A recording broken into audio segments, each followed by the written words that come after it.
Hello guys. आज की इस वीडियो क्लास में हम सीपीटी में जो टॉपिक होता है अकाउंट करंट, उसमें रेडिंग इंटरेस्ट का टॉपिक कवर अप करेंगे। ठीक, कि रेडिंग इंटरेस्ट क्या होता है, किस तरीके से कैलकुलेट होता है, किस तरीके से उसकी अकाउंटिंग पोस्टिंग करते हैं, वो सब आज की वीडियो में हम कवर अप करने वाले हैं। तो अभी हमने इससे जो प्रीवियस वीडियोस थी उसमें हमने अकाउंट करंट का interest method, product method by forward और प्रोडक्ट मेथड बाय बैकवर्ड और इसके अलावा बैलेंस मेथड कवर अप किया था। और आज की इस वीडियो में हम रेडिंग इंटरेस्ट का कंसेप्ट क्लियर करेंगे। चलिए बेटा शुरू करते हैं। सबसे पहले तो हमें कैसे पता चलेगा कि ये एक नॉर्मल क्वेश्चन है या रेडिंग इंटरेस्ट का क्वेश्चन है। डन। तो सबसे पहले हम आइडेंटिफाई कैसे करेंगे, how to identify a question. देखिए बेटा, अगर मान लीजिए हम जनवरी, फरवरी, मार्च, अप्रैल, मई, सो ऑन, हमें दिसंबर तक के मंथ दिए हैं और हमें क्वेश्चन में सितंबर और अक्टूबर केवल इन 2 मंथ्स का अकाउंटिंग पीरियड का रिकॉर्ड बनाने के लिए कहा गया है। यानी जो हमें इंफॉर्मेशन क्वेश्चन में दी है वो 1 सितंबर से 1 अक्टूबर के बीच में दी हुई है बेटा जी। कहाँ दी हुई है? 1 अक्टूबर के बीच की डेट दी हुई है। डन बेटा। चलिए, अब अगर हमारी due date within accounting period आ रही है, यानी हमने किसी को 1 सितंबर को माल बेचा और वो पैसा हमें 1 अक्टूबर को दे रहा है, या फिर 15 सितंबर को माल बेचा, ड्यू डेट 15 अक्टूबर आ रही है, या 25 अक्टूबर ड्यू डेट आ रही है, यानी अक्टूबर जो ड्यू डेट है वो हमारी 31 अक्टूबर से पहले आ रही है, यानी जो हमारा अकाउंटिंग पीरियड है उसी पीरियड के अंदर ही हमारी ड्यू डेट फॉल हो रही है, तो उस कंडीशन में हम उसे नॉर्मल क्वेश्चन मानेंगे। जैसे हमारी स्टार्टिंग डेट 1 सितंबर और एंडिंग डेट 31 अक्टूबर है और हमारी ड्यू डेट जितनी भी ट्रांजैक्शन की है वो 1 सितंबर से 31 अक्टूबर के बीच में आ रही है, तो वो एक नॉर्मल क्वेश्चन है। और नॉर्मल क्वेश्चन को हम इंटरेस्ट मेथड से, प्रोडक्ट मेथड से और प्रोडक्ट में भी हम फॉरवर्ड और बैकवर्ड मेथड लगा के सॉल्व कर सकते हैं। अब समझेंगे कि भी बेटा रेडिंग इंटरेस्ट क्या होता है बेसिकली। मान लीजिए सेम यही कंसेप्ट लेते हैं कि हमें 1 अक्टूबर से लेकर 31 अक्टूबर, यानी 1 सितंबर हमारा जो है वो अकाउंटिंग पीरियड का स्टार्टिंग है और जो 31 अक्टूबर है वो हमारा एंडिंग डेट है। हम 2 महीने का अकाउंटिंग पीरियड है, यानी अकाउंटिंग रिकॉर्ड बनाने जा रहे हैं और हमने जो ट्रांजैक्शन डीलिंग की है या हमारी जो ट्रांजैक्शन है उसकी ड्यू डेट अक्टूबर के बाद कहीं आ रही है। एग्जाम्पल के तौर पर आप ऐसा समझिए, गुड सोल्ड ऑन 15 सितंबर। हमने किसी को 15 सितंबर को माल बेचा है और हमने उसे 2 महीने का उधार दिया है। तो बेटा जी, अगर हमने 15 सितंबर को माल बेचा है और 2 महीने का उधार दिया है तो 15 सितंबर, 15 अक्टूबर, 15 नवंबर, तो ड्यू डेट कब आती है? 15 नवंबर। और ड्यू डेट हमारी कहाँ आ रही है? ड्यू डेट आ रही है आफ्टर द अकाउंटिंग पीरियड। अगर ड्यू डेट अकाउंटिंग पीरियड के बाद बैठ रही है, हमारा अकाउंटिंग पीरियड तो बेटा 31 अक्टूबर तक का है और हमारी जो ड्यू डेट आ रही है वो 31 अक्टूबर के बाद बैठ रही है, तो उस कंडीशन में रेडिंग इंटरेस्ट कैलकुलेट होगा। डन। और ये जो रेडिंग इंटरेस्ट होता है ये कंसेप्ट तभी एप्लीकेबल होता है जब हमारा अकाउंटिंग पीरियड क्लोज हो रहा है, जैसे 31 अक्टूबर को क्लोज हो रहा है और हमारी जो ट्रांजैक्शन की ड्यू डेट है वो उसके बाद कहीं पे फॉल हो रही है, तो उस कंडीशन में हमारा रेडिंग इंटरेस्ट कंसेप्ट कैलकुलेट होता है। और इस इंटरेस्ट को हम रेड इंक में लिखते हैं, रेड इंक यानी रेड पेन से लिखते हैं, इसलिए हम इसको रेडिंग इंटरेस्ट बोलते हैं। तो क्लोजिंग डेट से ड्यू डेट तक का जो भी हम इंटरेस्ट कैलकुलेट कर रहे हैं उसको हम बोलते हैं रेडिंग इंटरेस्ट, और हम रेड पेन से लिखते हैं इसलिए हम इसे रेडिंग इंटरेस्ट बोलते हैं। डन।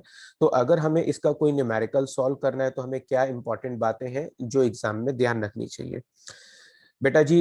रेडिंग इंटरेस्ट के लिए ये 4 बातें हैं। Due date fall outside accounting period, जो हमारा अकाउंटिंग पीरियड है हमारी ड्यू डेट उसके बाद कहीं पर फॉल हो रही है, जैसे हमारा यहाँ पर अकाउंटिंग पीरियड एंडिंग 31 अक्टूबर था लेकिन ड्यू डेट हमारी जो है वो 15 नवंबर आ रही है, तो उस कंडीशन में ये हम यहाँ पर हमारा रेडिंग इंटरेस्ट का कंसेप्ट फॉलो होगा। दूसरा, those transaction which due date fall after closing date, जिन ट्रांजैक्शन की ड्यू डेट क्लोजिंग डेट के बाद कहीं पे फॉल होती है उन्हीं के लिए रेडिंग इंटरेस्ट निकलता है। रेडिंग इंटरेस्ट के लिए हम पीरियड कैसे कैलकुलेट करेंगे? क्लोजिंग डेट से बेटा ड्यू डेट तक का पीरियड कैलकुलेट करेंगे। तो अब जैसे हमारी क्लोजिंग डेट बेटा जी 31 अक्टूबर है और जो हमारा ड्यू डेट का टाइम पीरियड है वो 15 नवंबर है, तो 31 अक्टूबर से 15 नवंबर तक का हम टाइम गिनेंगे। 31 अक्टूबर से 15 नवंबर तक का टाइम गिनेंगे, तो 31 अक्टूबर को काउंट नहीं करेंगे। 1 तारीख से 15 तारीख तक 15 दिन बैठते हैं, तो बेटा जी 15 दिन का हम जो इंटरेस्ट निकालेंगे वो रेडिंग इंटरेस्ट बैठेगा। डन। तो ये था कि हम पीरियड कैसे कैलकुलेट करेंगे, क्लोजिंग डेट से ड्यू डेट तक का पीरियड काउंट करेंगे, उतने पीरियड का इंटरेस्ट निकालेंगे। जो रेडिंग इंटरेस्ट हमने कैलकुलेट किया होता है बेटा, उसको अपोजिट साइड में, यानी जहां पर ट्रांजैक्शन हुई है उसकी अपोजिट साइड में लिखते हैं।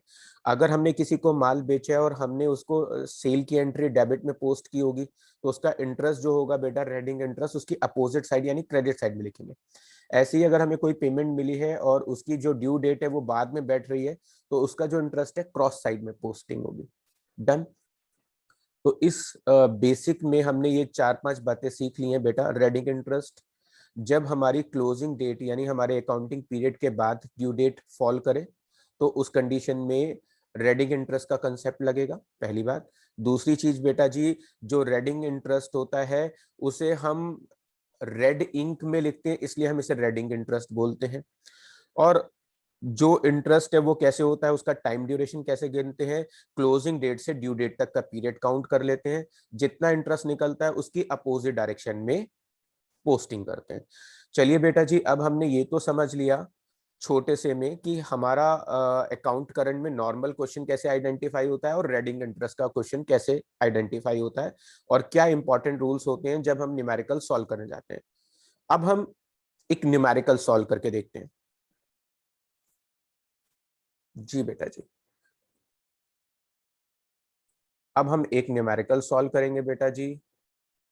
जी, ये मैंने आपके लिए एक क्वेश्चन लिया है और उसे समझाने के लिए ये हमने लिटिल बिट सॉल्यूशन किया है, सो दैट कि मैं आपको अच्छे से समझा पाऊँ। During the month of September and October, मैंने वही कंसेप्ट रखा जिसे आपको पीछे समझाया था।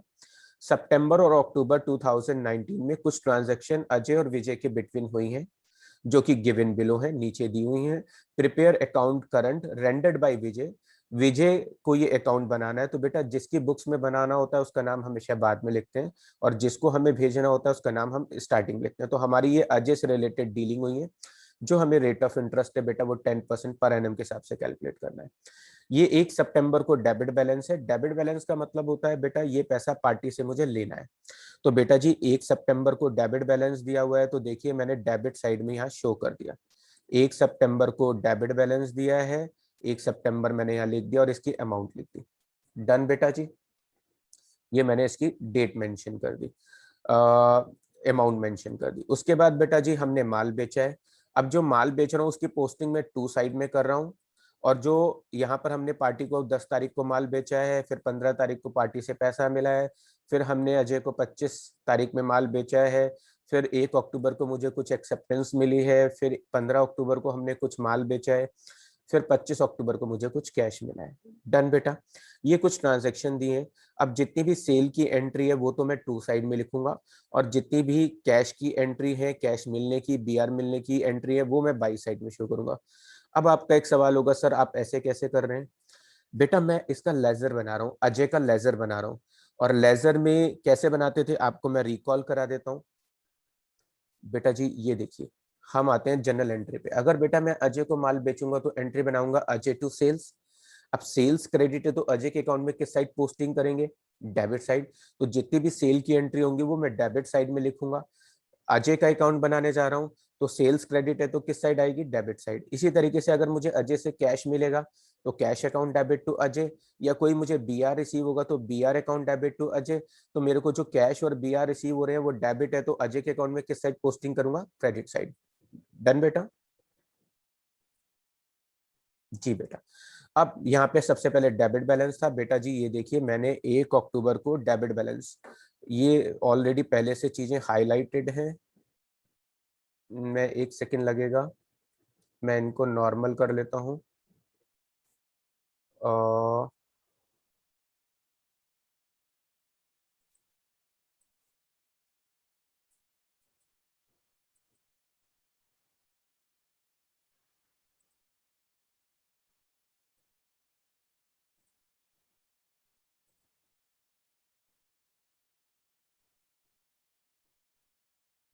1 सेकंड लगेगा बस।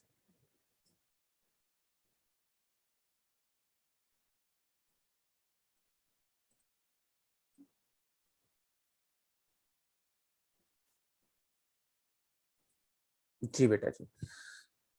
सबसे पहले बेटा देखेंगे कि 1 सितंबर को डेबिट बैलेंस दिया 20,000 रुपए का। बेटा जी मैंने यहाँ पे डाला 1 सितंबर, बैलेंस BD, डेबिट बैलेंस है, डेबिट साइड में लिख दिया और अमाउंट लिख दी बेटा जी 20,000 रुपए। डन। अब आपको ये समझ में आ गया होगा, यहाँ पर मैंने लिख दिया। बेटा जी मैंने माल बेचा है 10 सितंबर को और 1 महीने का टाइम ड्यूरेशन दिया हुआ है। तो बेटा जी 10 सितंबर को मैंने माल बेचा है और 1 महीने का उधार है, तो 10 सितंबर से 1 महीना बेटा जी 10 अक्टूबर। माल बेचा है तो Ajay to sales, sales credit है तो किस साइड एंट्री होगी बेटा? Debit side. देखिए बेटा जी मैं डेबिट साइड में एंट्री पोस्ट कर रहा हूँ। 10 सितंबर टू सेल्स, ड्यू डेट बेटा जी 10 अक्टूबर है, 40,000 का माल बेचा है बेटा जी, मैंने 40,000 यहाँ पे लिख दिया। डन। फिर बेटा जी मुझे 15 सितंबर को कैश रिसीव हुआ है, इसकी कोई ड्यू डेट अलग से नहीं है, तो कैश के केस में ड्यू डेट अलग होती भी नहीं है, तो 15 सितंबर बेटा जी मैंने यहाँ लिख दिया और कैश 15 सितंबर ही ड्यू डेट रहने दी, अमाउंट लिख दी 10,000 रुपए। ये आ गया। उसके बाद बेटा जी मैंने फिर से अजय को माल बेचा है, लेकिन यहाँ पे इस बार ड्यू डेट अलग से कोई पीरियड नहीं दिया कि हमने कितने महीने का उधार दिया है। तो हम ये मानेंगे कि इस ट्रांजेक्शन का पैसा पार्टी को उसी डेट में देना था। तो बेटा जी 25 सितंबर मैंने यहाँ लिखा, माल बेचा है, ड्यू डेट 25 सितंबर ही रहेगी क्योंकि टाइम पीरियड अलग से गिवन नहीं है।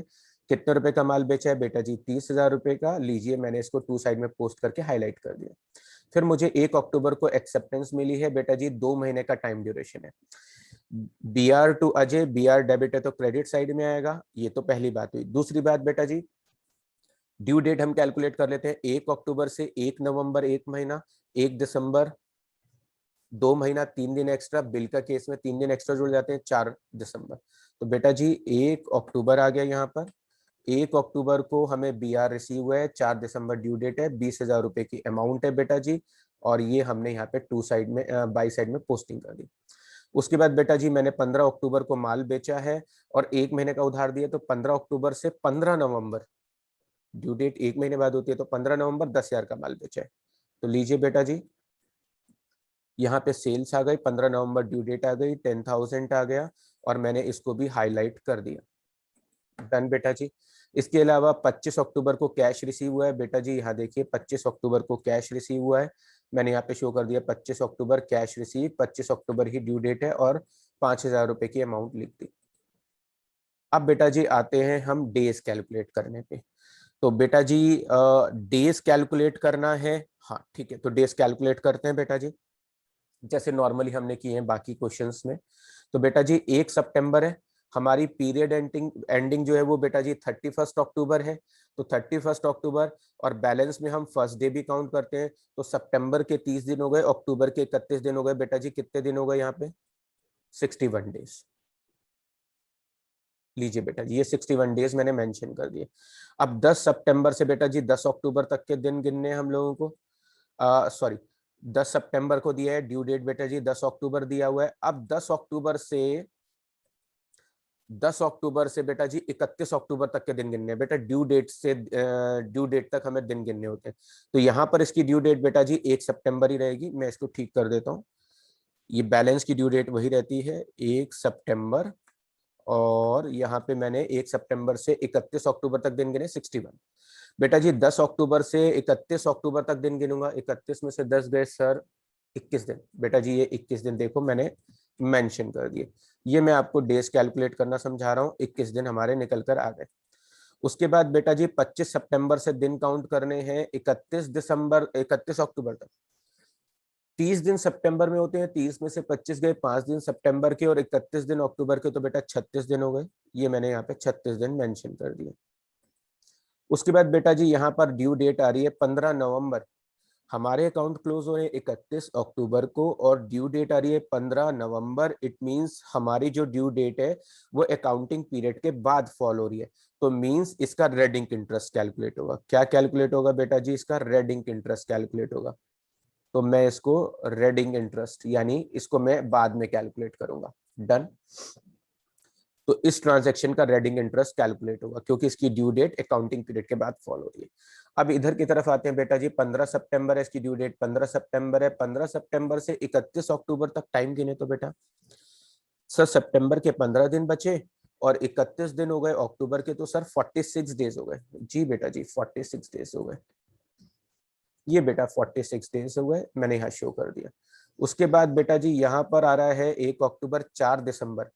ओ 4 दिसंबर आ गया बेटा जी। अब क्या करेंगे, यहाँ पर जो ड्यू डेट है बेटा जी वो अकाउंटिंग पीरियड के बाद फॉलो हो रही है। अकाउंटिंग पीरियड 31 अक्टूबर है, ड्यू डेट 4 दिसंबर है। इट मींस बेटा जी इसका भी क्या कैलकुलेट होगा, रेडिंग इंटरेस्ट कैलकुलेट होगा। अब यहाँ पे हमको ड्यू डेट दी है 25 अक्टूबर, 25 अक्टूबर से 31 अक्टूबर तक बेटा जी 6 दिन बचेंगे, ये मेरा 6 दिन आ गया। तो बेटा जी जिनकी ड्यू डेट 31 अक्टूबर से पहले आ रही है उनका हम नॉर्मली प्रोडक्ट कैलकुलेट करेंगे। अब आप देखिए बेटा जी 20,000 इंटू 61 6,20,000 आ गया। 40,000 इंटू 21 8,40,000 आ गया। 30,000 इंटू 36 10,80,000 आ गया। इसका रेडिंग इंटरेस्ट है, अभी हम कैलकुलेट करने वाले हैं। यहाँ पे 10,000 इंटू 46 करेंगे 4,60,000, इसका रेडिंग इंटरेस्ट अभी कैलकुलेट करेंगे। 5,000 इंटू 6 30,000। नॉर्मल ट्रांजेक्शन का हमने प्रोडक्ट कैलकुलेट कर लिया।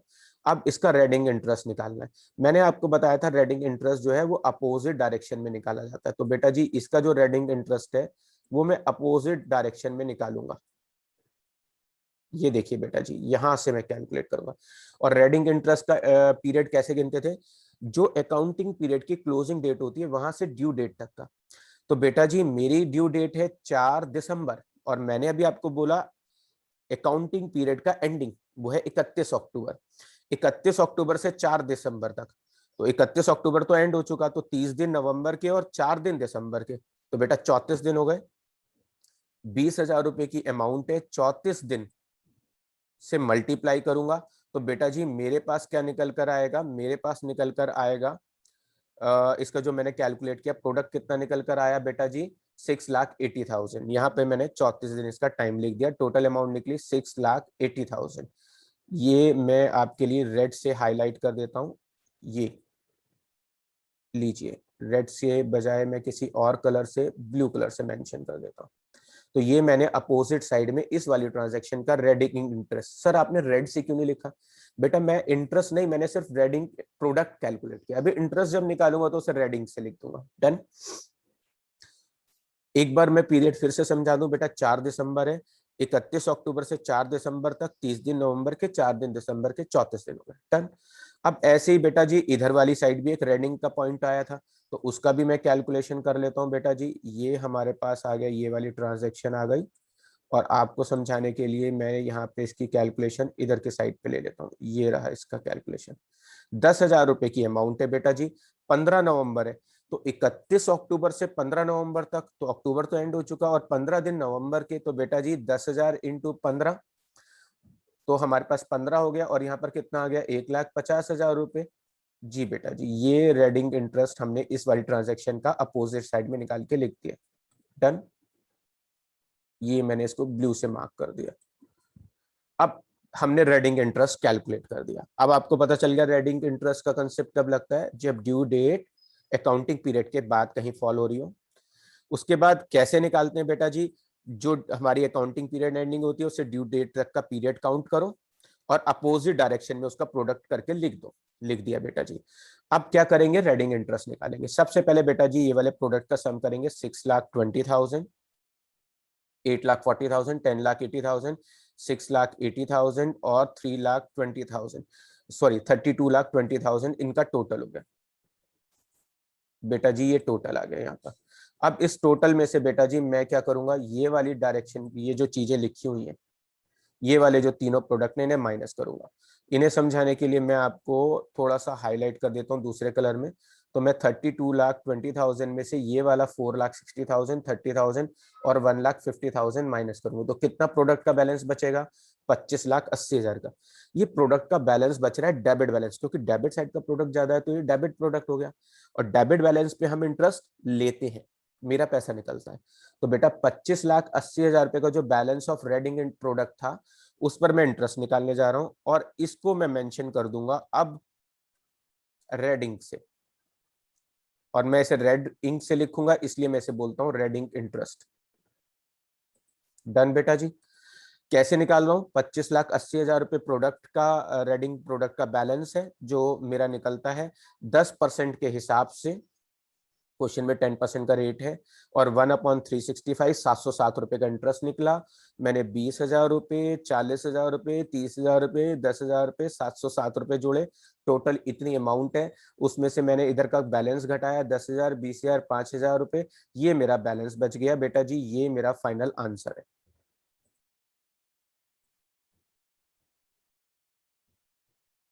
जी बेटा जी, ये मेरा फाइनल आंसर।